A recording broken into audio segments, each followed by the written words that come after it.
بسم الله الرحمن الرحيم حشر لسليمان جنوده من الجن والإنس والطير فهم يوزعون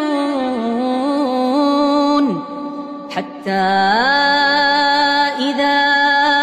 أتوا على واد النمل قالت نملة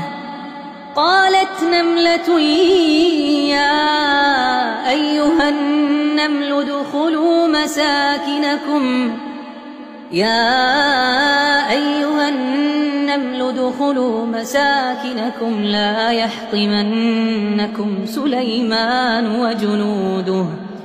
لا يحطمنكم سليمان وجنوده وهم لا يشعرون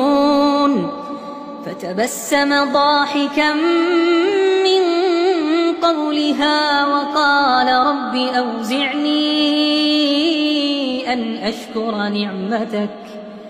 أن أشكر نعمتك التي أنعمت علي وعلى والدي